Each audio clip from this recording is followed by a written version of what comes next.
So Donald Trump is in full panic mode today. Why? Because his ICE agency is getting sued. And you're like, okay, by who? The Hyundai workers, right? The Korean workers were working at Hyundai in Georgia. They're going to sue ICE. And Donald Trump has really changed his tune and appears to be siding with the Koreans over the Americans. You got to watch this for yourself. This is over on Fox News. Let's have a watch together. Does that mean the H-1B visa thing will not be a big priority for your administration? Because if you want to raise wages for American workers, you can't flood the country with tens of thousands or hundreds of thousands of foreign workers. You also do have to bring in talent. We have plenty of talented people here. No, you don't. We don't have talented people here? No, you don't have certain talents, and people have to learn. You can't take people off an unemployment line and say, I'm going to put you into a factory where we're going to make missiles, or I'm going to put How did we ever do it before? Well, I'll give you an example. In Georgia, they raided because they wanted illegal immigrants out.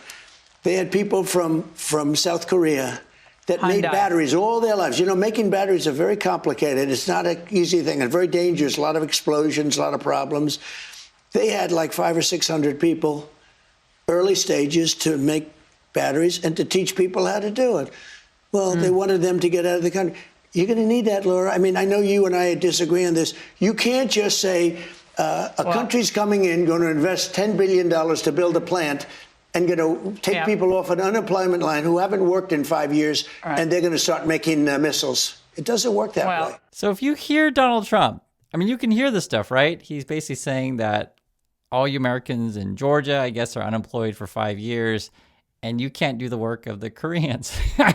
You literally hear it for yourself. Now, I'm not saying it's untrue. I'm just saying I really feel like Trump is siding with Koreans here, and I mean, you can literally hear it for yourself. The thing that's really fascinating about this whole situation is we're going to go through this stuff, but you know, there could be as many as 200. It could be more Korean workers suing, so this will likely be a class action. I really think this is a major, major blow to ICE. So I want to watch the report here, and we'll see more details of this. And this is from ABC. Let's see what they have to say. These South Korean workers came to help build America's factories. Instead, they were shackled and arrested. Mr. Kim, who asked that we not use his full name or show his face, is one of hundreds of skilled engineers brought to this nearly 3,000-acre Hyundai LG Energy Solution battery plant in southeastern Georgia. Walk me through what happened on September 4th. 오전 8시경에 이제 저희는 현장에서 출근을 했고, 이제 중간에 이제 조금 수근거리는 소리가 들려서 이제 그걸 알아봤더니 무장한 경찰이 공장 내로 진입을 하고 있다. For Homeland Security, we have a search warrant for the whole site. Scores of federal agents swarmed the site, detaining more than 500 workers, including more than 300 from South Korea, contractors for Hyundai and LG. This, in fact, was the largest single-site enforcement operation in the history of Homeland Security investigations. 그냥 영화에서 보던 완전 무장한 상태였고 드론이나 헬기가 떠다니고 있었고 뭐 당연히 소총류는 당연히 소지를 하고 있었고. Did they tell you why you were being arrested? 뭐 체포 전이나 구금 전이나 후나 그런 사실은 아예 공지를 해주지 않았고 그 사유에 대해서는 현재까지도 따로 공지받은 바가 없습니다. And that's really big right there, right? They were never told why they were arrested or detained. And you're talking about a lot of people. And you're talking about people who documented this very, very well. We talked about this before on the channel. You know, these people are engineers, so they were like taking notes of like everything. And we don't know what kind of stuff they recorded. They could have recorded names of all the ICE people for all we know. I mean, we really don't know. You know, record everything that they saw, you know, the day, all the different ways they were mistreated. And so this lawsuit will be detailed, and you're talking about like probably about 200 people maybe in this class action, could be more. Like I said, I don't know the exact number because it's just so many. And then this whole time here in Korea, because I've been hearing kind of, what should I say, like different reports come out from different people because there's so many people involved, to where the government and Hyundai and then, you know, workers unions, these kind of things, like all these people are collecting all this information to prepare the suit. I don't think ICE is going to be prepared for this. And you guys know this also, that Trump's, legal defense team is busy with all kinds of stuff. And now you're going against, I'm telling you the truth, the behemoth of a plaintiff here. I think ICE is in real trouble. And that's why you see Trump really, really changing his tune. Now, when you hear some more of the detail of this stuff, you'll see the various things that we're talking about. It's like a whole slew of, things. Because like you may win on some, I may not win in others, but there's so much that was egregious here. I think they're going to get something. So let's just watch, see what they have to say here.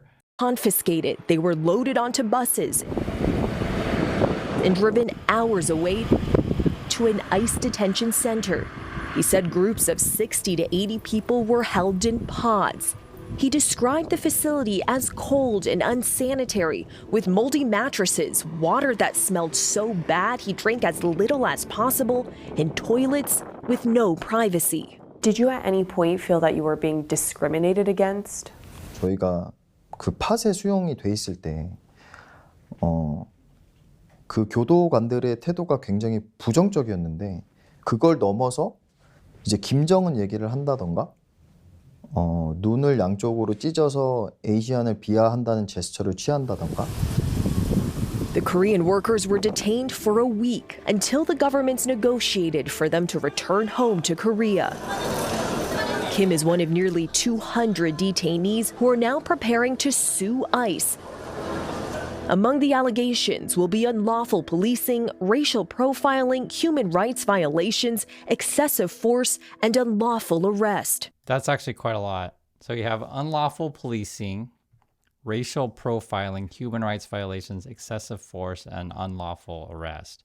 And so that's what I was saying, to where, we're going to see how this court case plays out. They could get in any number of these things. The stuff that we heard the most of here in Korea is probably the human rights violation things, like sort of how they were treated, or even the process of, like, they would give people documents all in English, so some of the workers couldn't understand it. And plus, even if, say, you speak English and someone gives you legal type documents, you're like, I don't know what's going on here, and I want to speak to a lawyer, that kind of stuff, right? And so it's not even just the language thing. It's just like, hey, I want to speak to a lawyer. And so some of these people will be like, hey, you wouldn't even let me see my lawyer.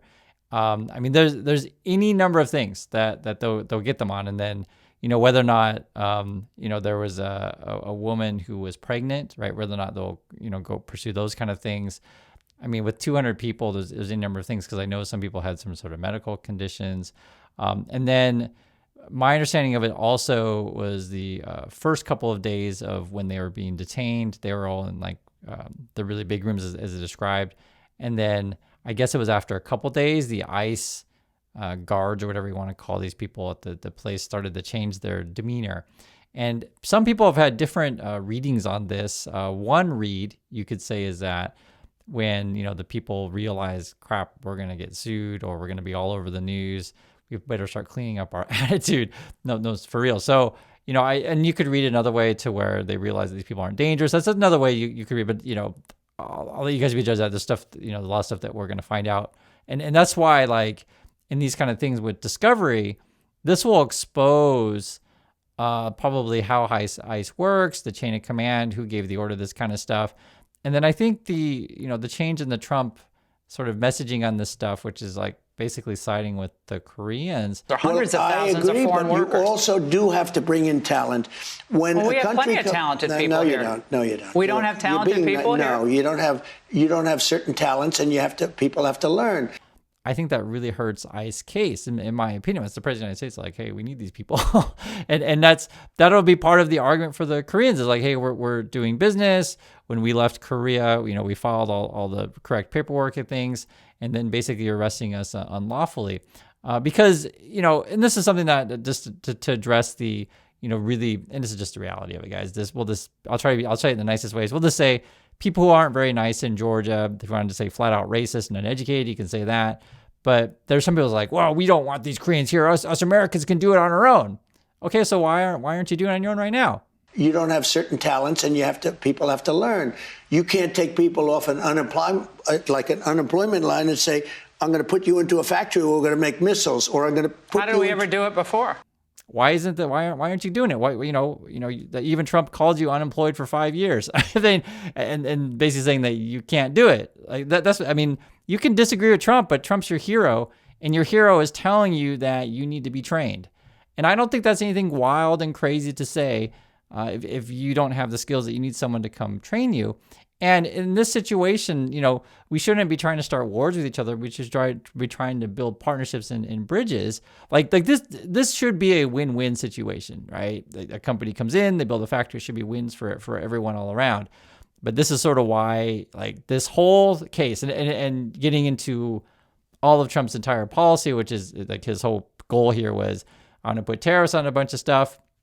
Foreign countries are theoretically going to come in and build a bunch of factories, and all Americans are going to have jobs. That's the basic thesis of it. And when you treat foreign workers who are there to help you like this, it's bad. I don't know how else to say it. And it's frustrating because I'll just say this. Like I said, I try to keep it as nice as possible. There are people in Georgia that don't want to be helped, and I don't know what to say about that. I hope that's not the majority there. I don't know what that is. I can't speak what's in people's minds, but I will say this: there are lots of other countries. There's lots of other states in the world, right? They could go to California. They could go to New York. Whatever. They could go somewhere else.